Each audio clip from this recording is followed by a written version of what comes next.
There are growing calls to assist people affected by the devastating rains in KZN. Affected communities are now trying to piece their lives back together. For more on this, we are joined by Justin Naidu from the KZN Ministries International. Thank you very much, Mr. Naidu, for your time.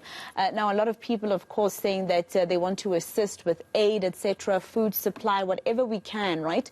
But what do we do now, in terms of planning for the long weekend, with the South African Weather Service saying more rains are expected? Good afternoon, Maseko, and thank you for having us. Well, there's been catastrophic damage in KZN, and some of the images coming through from the townships Amoti, Zwelisha, and Dwedwe, Tongaat, and Verulam have been really heartbreaking. And with the weather services telling us that there's going to be more rain expected on the weekend, we are preparing ourselves. So at the DOCIMOS headquarters in Verulam, we are setting up a station where people can come along. They can collect their food parcels through our various partners all across KZN. We are trying to see how we could direct people to places of safety. As you know, some of the schools and community halls have been opened up for those who have been displaced to now come in and find refuge. And we are working with our partners to ensure that these people have food.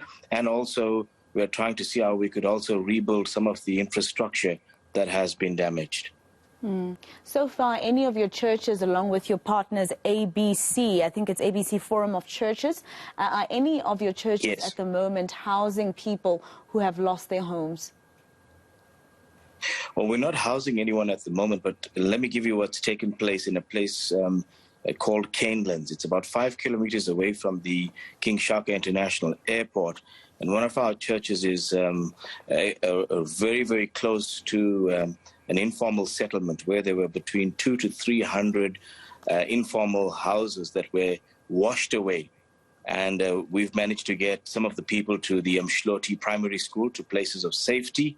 And it's at those locations that we are now trying to work with the communities to house them and to ensure that they are all safe, firstly, and then also to provide food, clothing for some of them that, don't have any basic needs at the moment. So we are trying to just take care of that. Just lastly and very quickly, Mr. Naidu, will you be open to housing anybody at any of your churches if needed? I'm sure we will be able to do that for sure. Our community, especially because it's the Easter long weekend, so I'm assuming you're expecting, your congregants there. So is it a difficult one for you, or are you open to opening up your doors? Well, we will have to make sure that the facilities are in a condition that's suitable to house these people that have been displaced.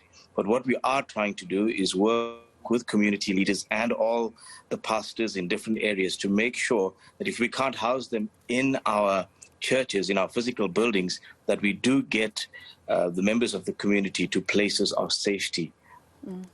All right. Thank you very much for your time here on All Angles. That was, of course, Mr. Justin Naidu. He's from the KZN Ministries International. Now let's